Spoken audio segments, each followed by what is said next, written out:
नमस्कार मित्रों, आज हम दिव्यांश एकेडमी यूट्यूब चैनल में संविधान के टॉपिक अनुसूचियों के वितरण की चर्चा करते हैं।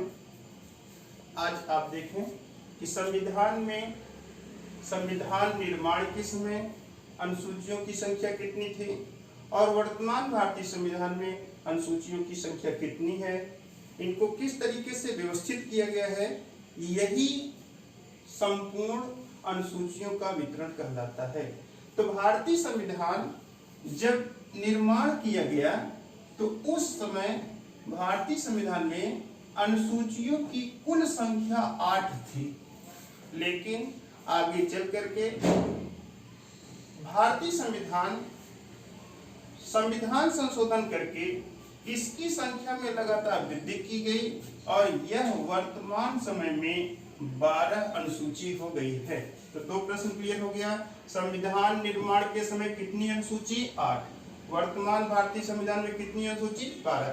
इन्हीं 12 अनुसूचियों में क्या व्यवस्था बनाई गई है, संविधान ने क्या इसमें रखा है, यही बताना आज का प्रमुख विषय है। सबसे पहले हम प्रथम अनुसूची की अगर चर्चा करें तो यही प्रथम अनुसूची है जिसमें संघ राज्य क्षेत्रों का उल्लेख किया गया है, अर्थात भारत में कितने राज्य हैं, कितने केंद्र शासित प्रदेश हैं, ये सारी बातों की जानकारी हमें प्रथम अनुसूची के अंतर्गत मिलती है।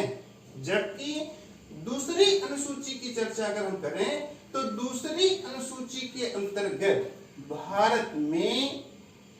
भारत के सर्वोच्च पदाधिकारी, उदाहरण स्वरूप में अगर चर्चा करें तो राष्ट्रपति, उपराष्ट्रपति, प्रधानमंत्री व मंत्रिपरिषद के जो सदस्य होते हैं, न्यायाधीश जो होते हैं, इन सबके वेतन की चर्चा की गई है, अर्थात इनके वेतन व भत्ते की चर्चा की गई है। कितना वेतन पाएंगे, कितना भत्ता पाएंगे।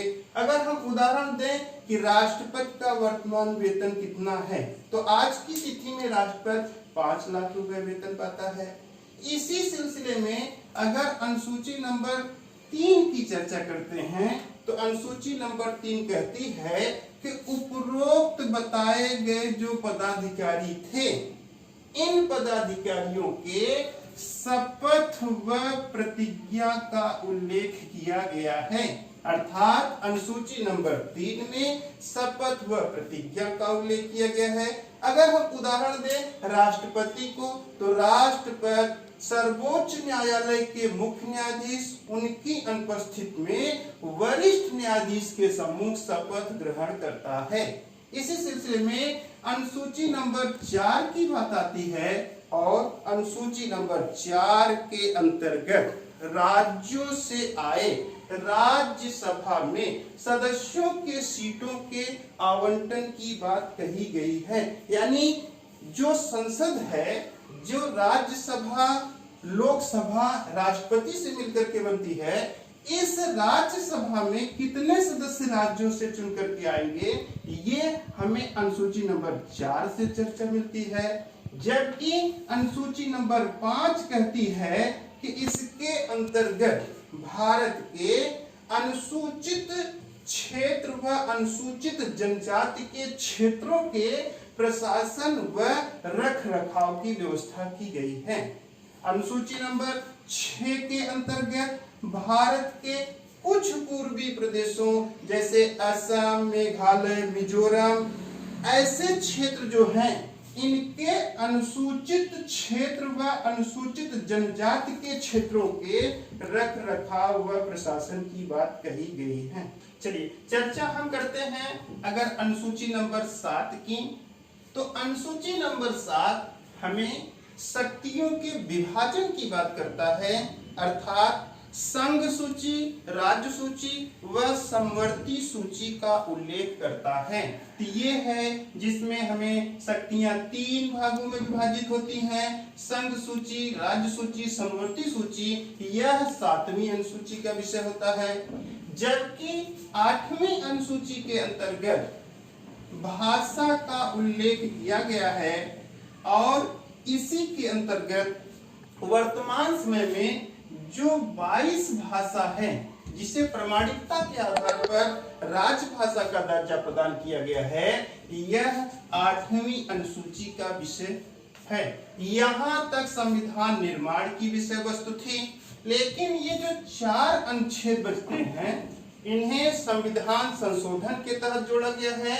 यह 9वीं अनुसूची जिसे प्रथम संविधान संशोधन अधिनियम 1951 के द्वारा जोड़ा गया है, जिसमें ऐसे विषय को रखा गया है जो कि भूमि सुधार से संबंधित विषय रखे गए हैं। यह 9वीं अनुसूची का विषय होता है। तो याद रखिएगा, 9वीं अनुसूची प्रथम संविधान संशोधन अधिनियम 1951 के द्वारा जोड़ी गई है। इसमें भूमि सुधार से संबंधित विषय रखे गए हैं। जबकि 10वीं अनुसूची को अगर देखा जाए तो इसे संविधान 52वें संविधान संशोधन अधिनियम 1985 के द्वारा जोड़ा हुआ है, जिसमें दल बदल से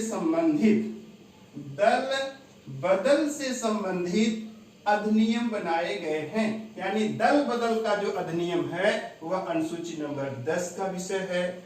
अनुसूची नंबर 11 को देखा जाए तो इससे संविधान 73वें संविधान संशोधन अधिनियम 1992 के द्वारा जुड़ा हुआ है। इसमें पंचायती राज व्यवस्था को प्रशासन करने के लिए कुल 29 विषय रखे गए हैं। तो पंचायती राज व्यवस्था 11वीं अनुसूची का विषय हो गया है। 73वें संविधान संशोधन अधिनियम 1992 के द्वारा जोड़ा गया है। इस तरीके से जो आपकी लास्ट अनुसूची 12वीं अनुसूची आती है, यह 12वीं अनुसूची संविधान में 74वें संविधान संशोधन, इसे हम बोलते हैं अधिनियम 1992-93। इसके अंतर्गत यहाँ पर नगर पालिका की व्यवस्था रखी गई है, जिसमें 18 विषयों पर राज्य नगर पालिका के संदर्भ में नियम कायदा कानून बनाता है। यहाँ से बहुत सारे महत्वपूर्ण प्रश्न विगत वर्षों में, चाहे सुपर टेट का एग्जाम हो, चाहे टेट का एग्जाम हो, चाहे किसी भी प्रकार के जीएस जैसे एग्जाम आए, यहाँ से विगत वर्षों में लगातार प्रश्न बनते गए। यहाँ की जो बारीकी का प्रश्न बन रहा है वह यह होता है कि ये जो 11वीं अनुसूची है यह ग्रामीण परिवेश की अनुसूची है, और ये जो 12वीं अनुसूची है यह शहरी परिवेश की अनुसूची है। अर्थात ऐसे भी प्रश्न पूछा जा सकता है कि शहरी अनुसूची, यानी ऐसे कुछ प्रश्न पूछा जाता है कि नगर पालिका को रखा गया है शहरी क्षेत्र में, ग्रामीण क्षेत्र में, दोनों सही दोनों गलत। तो आपको सीधे से इसका सही जवाब देना होगा कि नगर पालिका 12वीं अनुसूची का विषय है, जो शहरी क्षेत्र का विषय माना जाता है। इस तरीके से भारतीय संविधान में अनुसूचियों के वितरण की पूरी व्यवस्था कंप्लीट होती है। आशा विश्वास करते हैं कि यह आपको अच्छे से समझ में आया होगा। अगर आपको कहीं भी समझने में दिक्कत होती है तो आप हमारे व्हाट्सएप नंबर और फोन पर भी संपर्क कर सकते हैं। यह हमारा नंबर है 9454 30 34 85। ये व्हाट्सएप नंबर है। इस पर रिंग करके भी प्रश्नों को सॉल्व किया जा सकता है, समस्याओं को दूर किया जा सकता है, सुझाव दिए जा सकते हैं। तो इसी के साथ हम अपनी बारी को रोकते हैं। धन्यवाद।